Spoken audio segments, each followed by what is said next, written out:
अब हम MD cat के लिए केमिकल कोऑर्डिनेशन के चैप्टर को आगे कंटिन्यू करें। बस छोटी सी वीडियो होगी, इसमें थोड़ी थोड़ी सी चीज़ें बस बाकी हैं।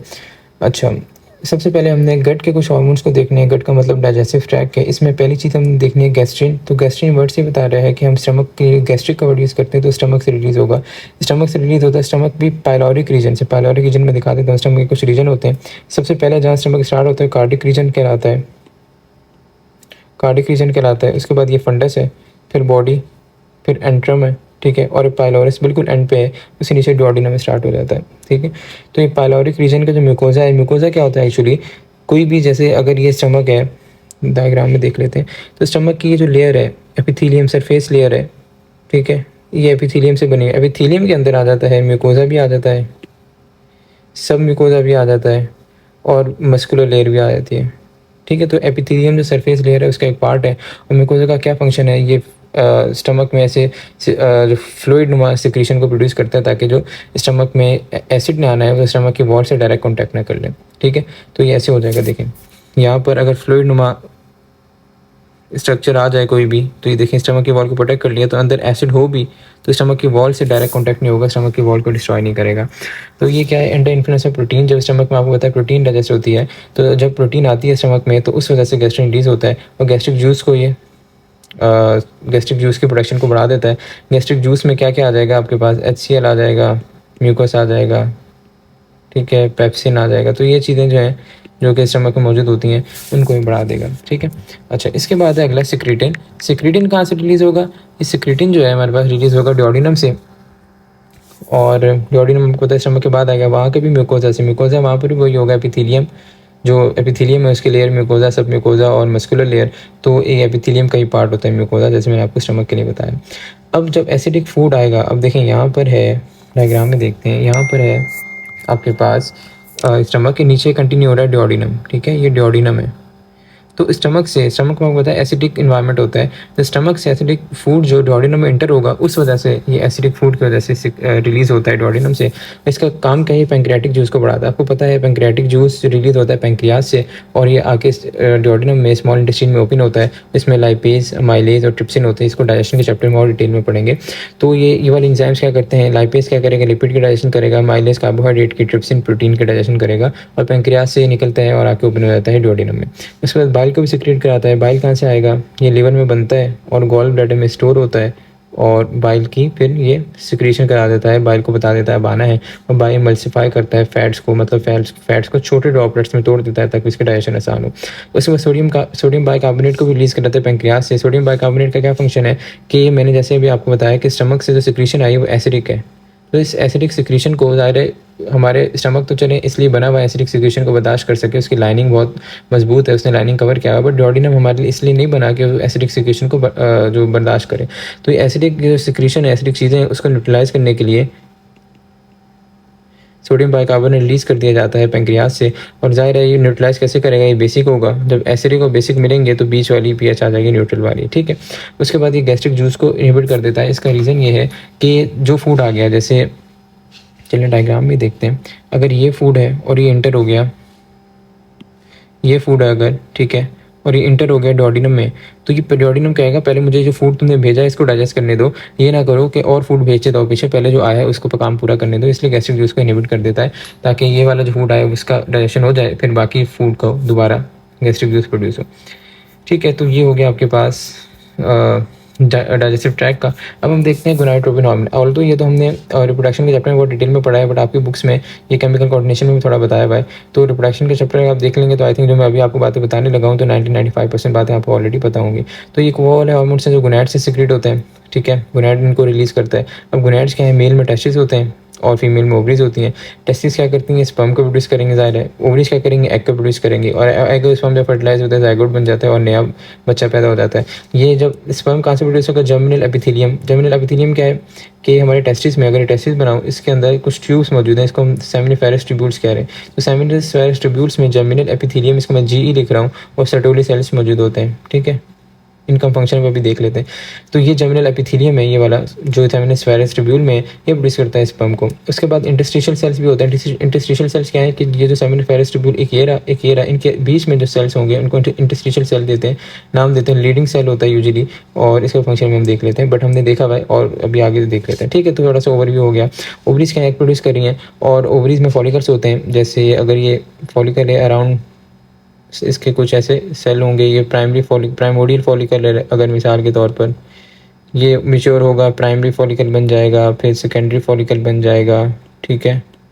फिर ये सेकेंडरी फॉलिकल से आपके पास ग्रेफिन फॉलिकल बन जाएगा, ठीक है। यहाँ से एग को रिलीज़ कर दिया जाएगा। तो ये फॉलिकल्स हैं, ये मेच्योर होते जाता है और फॉलिकल के अंदर ये एग है, ठीक है। ये प्राइमरी फॉलिकल भी बनाऊंगा अगर, तो इसके अंदर भी एग होगा, ऐसे इनके अंदर एग होता है। तो ग्रेफिन फॉलिकल से एग को रिलीज़ कर दिया जाता है बाहर। तो हमने ये रिप्रोडक्शन के चैप्टर में बहुत डिटेल में पढ़ा है, ठीक है। उसके बाद primary oocyte, secondary oocyte, egg बन जाता है फाइनली, जैसे मैंने बताया। और जो ग्रेफिन फॉलिकल से, अगर ये ग्रेफिन फॉलिकल में बनाऊँ, ठीक है, इसके अंदर ये एग है, तो एग को जब रिलीज़ कर दिया जाएगा तो एक स्ट्रक्चर में कन्वर्ट हो जाएगा, इसको कॉर्पस ल्यूटियम नाम देते हैं, और ये प्रोजेस्टेरॉन को रिलीज़ करता है, ठीक है। इसकी डिटेल आप रिप्रोडक्शन चैप्टर में देख लें, बहुत अच्छी तरह पढ़ा है, और टॉपिक भी वहीं का है। ये हार्मोन्स की वजह से बस यहाँ हम देख रहे हैं। तो मैंने आपको ओवरव्यू दे दिया गोनैड्स होते क्या हैं। अब हार्मोन्स क्या है, एफएसएच है, एलएच है, प्रोलैक्टिन को हमने पढ़ना है। एफएसएच जो है ये कहाँ से रिलीज़ होगा, इसका स्टिमुलेटिंग फैक्टर तो हाइपोथैलेमस से आएगा। देखिए आपको पता है हाइपोथैलेमस होता है, उसके नीचे पिट्यूटरी ग्लैंड अटैच होता है। पिट्यूटरी का अगला रूप एंटीरियर पिट्यूटरी, पिछला रूप पोस्टीरियर पिट्यूटरी।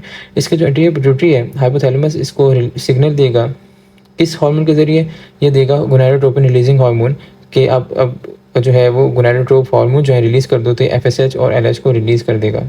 तो ये होता है, तो सिग्नल आया हाइपोथैलेमस से और एफएसएच को रिलीज़ कर दिया गया। फीमेल्स में क्या काम करेगा, फॉलिकुलर डेवलपमेंट कराएगा। मैंने बताया primordial follicle, primary follicle, secondary follicle, जो फॉलिकल डेवलप हो रहे हैं एफएसएच की मदद से हो रहे हैं। और एस्ट्रोजन को भी प्रोड्यूस कराते हैं ओवरी से।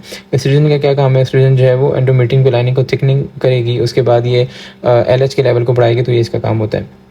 उसके बाद मेल्स में इसका फंक्शन क्या है कि जर्मिनल एपिथेलियम की डेवलपमेंट कराता है। जर्मिनल एपिथेलियम वही है जैसे मैंने बताया था, ये टेस्टिस हैं, तो इसमें सेमिनिफेरस ट्यूब्यूल्स हैं। ये सेमिनिफेरस ट्यूब्यूल के अंदर जर्मिनल एपिथेलियम है जो कि स्पर्म को प्रोड्यूस करा रहे हैं। तो जर्मिनल एपिथेलियम की ये डेवलपमेंट कराता है, तो उससे क्या होगा कि स्पर्म प्रोडक्शन हो जाएगी। उसके बाद एलएच क्या है, एलएच भी सेम वैसे ही होगा कि हाइपोथैलेमस से सिग्नल आएगा और एलएच को रिलीज़ कर दिया जाएगा एंटीरियर पिट्यूटरी से। और ये क्या करता है, act with FSH to increase oestrogen. अब होता ये है कि आप ये ध्यान में रखें, मैं आपको चलिए सीक्वेंस बता देता हूँ। वैसे रिप्रोडक्शन के चैप्टर में पढ़ा है। पहले एफएसएच होता है, एफएसएच जो है वो फॉलिकल्स को ग्रो कराता है, प्राइमरी सेकेंडरी ये सारे फॉलिकल्स को ग्रो कराएगा। और फिर एस्ट्रोजन भी आ जाता है। एस्ट्रोजन क्या करता है, एस्ट्रोजन एलएच को प्रोड्यूस करा देगा और एफएसएच को कम करा देगा, एलएच को प्रोड्यूस करा देगा, तो ये होता है। उसके बाद इसका क्या काम है, एलएच का मेन काम ये है कि रप्चर करता है फॉलिकल को ताकि एग निकल सके। मैंने बताया था ग्रेफिन फॉलिकल है, अगर इसके अंदर ये आपके पास एग मौजूद है तो एलएच की मदद से ये रप्चर होगा, ग्रेफिन फॉलिकल टूटेगा, फटेगा, इसके अंदर से एग को बाहर निकाल लिया जाएगा। उसके बाद ये किसमें कन्वर्ट हो जाएगा, स्ट्रक्चर मैंने बताया कॉर्पस ल्यूटियम में। तो यही चीज़ मेंशन है कि रप्चर कराता है एग को रिलीज़ कराएगा। और ये प्रोलैक्टिन के साथ भी एक्ट करता है ताकि कॉर्पस ल्यूटियम को बना सके और कॉर्पस ल्यूटियम को मेंटेन कर सके। अब प्रोलैक्टिन भी हम पढ़ते हैं, बट इसका क्या काम है। उसके बाद दूसरा ज़ाहिर है एग निकल गया तो कॉर्पस ल्यूटियम बनेगा, कॉर्पस ल्यूटियम को बनाने में मेंटेन करने में भी इसका रोल है। अब मेल्स में क्या होता है, इसमें मेल्स में जो इंटरस्टिशियल सेल है, मैंने बताया लीडिंग सेल जो होते हैं, इंटरस्टिशियल सेल स्टिमुलेटिंग हार्मोन होता है ये, ठीक है। जो इंटरस्टिशियल सेल है वो क्या है, लीडिंग सेल है। और ये leading cell interstitial cell stimulating hormone मतलब क्या है, लीडिंग सेल को प्रोड्यूस कराएगा, इसको स्टिमुलेट कराएगा कि ये अपना काम कर सके, ठीक है। उसके बाद and act on interstitial cell to produce testosterone. अब इंटरस्टिशियल सेल का क्या काम था वो मैंने आपको बोला था, हम आगे देखते हैं। तो इसका असल काम तो टेस्टोस्टेरोन को रिलीज़ करना है। तो इन शॉर्ट अभी आपने क्या ध्यान में रखना है कि मेल्स में इसका दूसरा नाम हम देते हैं इंटरस्टिशियल सेल स्टिमुलेटिंग हार्मोन, ठीक है। क्या नाम दे रहे हैं, इंटरस्टिशियल सेल स्टिमुलेटिंग हार्मोन, ये इसको नाम दे रहे हैं। और ये तो नाम अपने नाम से ही ज़ाहिर है क्या करेगा, जो इंटरस्टिशियल सेल को स्टिमुलेट करेगा। इंटरस्टिशियल सेल में क्या आता है, लीडिंग सेल आ जाता है। लीडिंग सेल की फंक्शन भी मैं बताता हूँ आपको। अच्छा, उसके बाद अगला है प्रोलैक्टिन। प्रोलैक्टिन क्या होगा, जो हाइपोथैलेमस है, मैंने बताया था कि हाइपोथैलेमस से ऊपर और नीचे एंटीरियर पोस्टीरियर पिट्यूटरी। हाइपोथैलेमस से ये भी एंटीरियर पिट्यूटरी से रिलीज होना है, मगर हाइपोथैलेमस से इसके लिए इनहिबिटिंग फैक्टर आता है। एफएसएच एलएच के लिए स्टिमुलेटिंग फैक्टर आ रहा था, तो इसको हम कहते हैं प्रोलैक्टिन इनहिबिटिंग हार्मोन, ठीक है। प्रोलैक्टिन इनहिबिटिंग हार्मोन, इसका दूसरा नाम डोपामाइन भी होता है। खैर ये प्रोलैक्टिन इनहिबिटिंग हार्मोन नाम ध्यान में रखें। इसका जो फैक्टर है वो नेगेटिव इफेक्ट आता है हाइपोथैलेमस से। और नेगेटिव इफेक्ट क्यों आएगा? क्योंकि आज प्रोलैक्टिन नॉर्मल प्रोड्यूस होता रहता है, जब इसको प्रोडक्शन कम करनी हो तो नेगेटिव इफेक्ट आ जाता है हाइपोथैलेमस से। इसका काम क्या है? मिल्क प्रोडक्शन कराता है और एलएच के साथ एक्ट करके कॉर्पस लुटियम को मेंटेन करता है। कॉर्पस लुटियम कैसे बना था कि ये जो ग्राफिन फॉलिकल था इसके ऊपर एलएच ने एक्ट किया था और एक्ट को बाहर निकाल के कॉर्पस लुटियम बना दिया था। और कॉर्पस लुटियम को मेंटेन कौन करेगा? एलएच और प्रोलैक्टिन मिल के करेंगे, ठीक है। इसके बाद टेस्टिस का थोड़ा हम देख लेते हैं। टेस्टिस में मैंने बताया है कि क्या ये ट्यूब नुमा स्ट्रक्चर जो नज़र आ रहे हैं आपको, क्या है? सेमिनिफेरस ट्यूब्यूल्स हैं। तो किससे बने हुए? जर्मिनल एपिथेलियम और सेटोली सेल से बने हुए। सेटोली सेल का क्या काम है? जर्मिनल एपिथेलियम तो स्पर्म प्रोडक्शन में काम देता है और सेटोली सेल क्या करता है? इसको सपोर्ट वगैरह प्रोवाइड करता है ये पूरे प्रोसेस को, ठीक है। उसके बाद ये बीच में ट्यूब्यूल्स की एक ये ट्यूब्यूल है, बीच में कुछ सेल होते हैं, इसको हम नाम देते हैं इंटरस्टिशियल सेल। इंटरस्टिशियल सेल में मेन कौन आता है? लीडिंग सेल होता है। उनका काम क्या है? टेस्टोस्टेरोन जो मेल का हार्मोन है मेन, वो प्रोड्यूस कराए। और टेस्टोस्टेरोन का फीटस में क्या काम है? कि सेक्स ऑर्गन को फीटस में बनाता है। ज़ाहिर है फीटस में अब चीज़ें बन रही होती हैं, सेक्स ऑर्गन को बनाएगा। और जब बच्चा प्यूबर्टी पे पहुंच जाता है, जब उसका बालिग हो जाता है, तो क्या करता है? सेकेंडरी मेल कैरेक्टर, मतलब क्या कि दाढ़ी का आना, आवाज़ का भारी होना, ये सारे कैरेक्टर आ जाते हैं। उसके बाद एक टर्म है कैस्ट्रेटेड मेल। इसका क्या मतलब है कि अगर हम टेस्टिस को रिमूव कर दें मेल से तो कैस्ट्रेटेड मेल कहलाता है वो। तो अब ज़ाहिर है टेस्टिस को रिमूव कर दिया जाएगा तो क्या होगा? सारे काम नहीं होंगे। कौन कौन से? स्पर्म भी नहीं बनेंगे, ठीक है, नहीं बन पाएंगे। टेस्टोस्टेरोन भी नहीं बन पाएगा। तो इसमें क्या होगा कि fail to develop secondary male character. क्यों? क्योंकि टेस्टोस्टेरोन ही नहीं है तो सेकेंडरी मेल कैरेक्टर, आवाज़ का भारी होना, दाढ़ी आना कैसे होगा?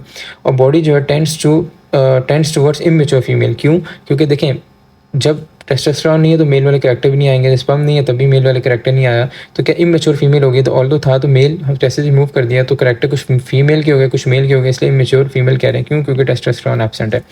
अच्छा भाई, अब ओवरीज का देखते हैं। ओवरीज का क्या था? ये एग प्रोड्यूस करती हैं। आपको पता है कि कुछ ऐसा होता है, यहाँ 2 ओवरी होंगी, यूरोपियन ट्यूब होगी, यहाँ नीचे क्या होगा आपके पास? यूट्रस होगा, ये सर्विक्स होगा, वजाइना होगा, ये कुछ स्ट्रक्चर होता है। तो ये ओवरीज जो है, ये 2 ओवरीज ये एग को रिलीज़ करती हैं। एक मंथ एक ओवरी रिलीज़ करेगी, अगले मंथ अगली ओवरी रिलीज़ करेगी। जो मेंस्ट्रुअल साइकिल में पढ़ते हैं वो आप रिप्रोडक्शन के चैप्टर में डिटेल में पढ़ते हैं, ठीक है। इसका क्या काम है कि ये ओवरी जो है एक तो एग को प्रोड्यूस करती है, दूसरा क्या है कि एक हार्मोन को प्रोड्यूस करती है, इसका नाम है एस्ट्रोजन। और ये एस्ट्रोजन कैसे प्रोड्यूस होता है? Rapid follicle. मैंने बताया था कि फॉलिकल्स हैं, प्राइमोडियल फॉलिकल है, primary follicle, secondary follicle, follicles हैं, इनसे रिलीज होता है एस्ट्रोजन। और एस्ट्रोजन का फंक्शन क्या है कि फीमेल में सेकेंडरी फीमेल कैरेक्टर चलाता है। मतलब क्या है कि फीमेल की आवाज़ इतनी भारी नहीं होती और फीमेल का जो फीमेल दिखती है उसके जो कैरेक्टर होते हैं वो सारे फीमेल में लाता है एस्ट्रोजन, जैसे टेस्टोस्टेरोन मेल में ला रहा था। उसके बाद यूट्रस को थिकन करता है। क्यों? क्योंकि जब आपको पता है कि अगर तो मेंस्ट्रुअल साइकिल में बॉडी प्रिपेयर करती है फीमेल की कि अगर तो फर्टिलाइजेशन हो जाए तो यूट्रस जो है और जो फीमेल रिप्रोडक्टिव सिस्टम है वो मेंटेन है, यूट्रस की लाइनिंग मेंटेन है। तो ऑल्दो अगर फर्टिलाइजेशन नहीं हुई होती तो वो शट ऑफ हो जाती है, मेंस्ट्रुएशन स्टार्ट हो जाती है।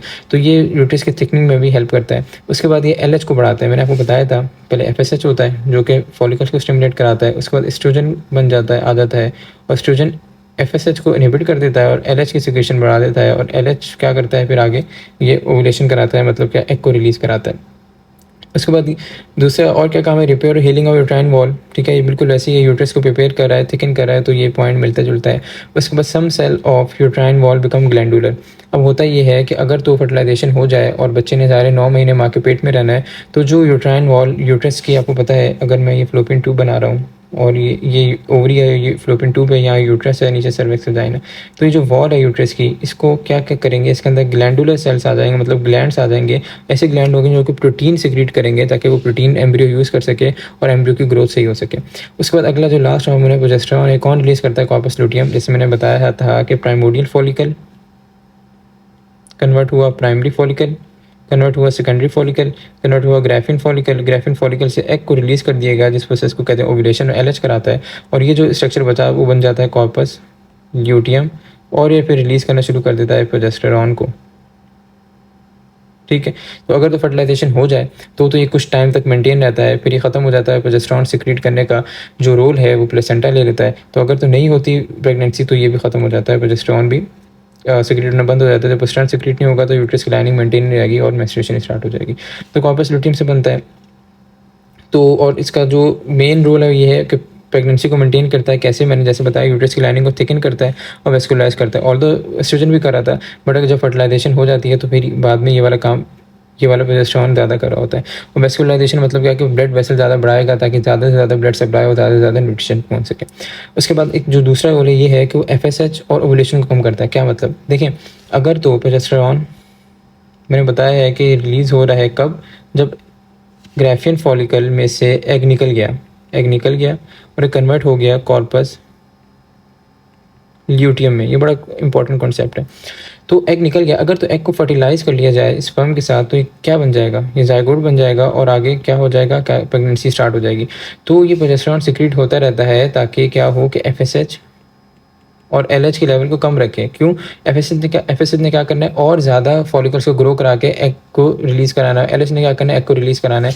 बट अभी क्या हुआ है, जायगोट बन गया है, अभी तो प्रेगनेंसी हो चुकी है, तो प्रेगनेंसी हो चुकी है, हम और एग को क्यों रिलीज़ कराएं। तो इसलिए एफएसएच को भी कम कर देता है ताकि और फॉलिकल ग्रो ना हो सके, एलएच को भी कम कर सकता है ताकि ओवुलेशन ना हो सके और एग ना आए, पहले जो प्रेगनेंसी हो ये तो कंप्लीट हो जाए। ठीक है, तो ये मेंटेन करता है आपके पास प्रेगनेंसी को मेंटेन करता है। दूसरा एफएसएच और एलएच का ओवुलेशन का मतलब यही है, एलएच ओवुलेशन ही कराता है, उसके लेवल को कम करेगा। उसके बाद एक जो इसका और रोल है जो कि यूज़ किया जाता है, कंसिस्टेंट इन बर्थ कंट्रोल पिल। मतलब क्या कि जैसे मैंने अभी आपको बताया कि एफएसएच और एलएच को कम कर देगा, दोनों के लेवल कम कर देगा, दोनों के लेवल कम करेगा तो फॉलिकल्स ही ग्रो नहीं होंगे, फॉलिकल नहीं ग्रो होंगे तो एग ही रिलीज़ नहीं होगा, तो एग रिलीज़ नहीं होगा तो बर्थ कंट्रोल पिल्स में हम इसको यूज़ कर सकते हैं, ओवुलेशन कम हो जाएगी और आपके पास फर्टिलाइजेशन ज़्यादा एग नहीं होगा तो कैसे होगी। तो ये टॉपिक आपका केमिकल कोऑर्डिनेशन का यहाँ पर एंड होता है।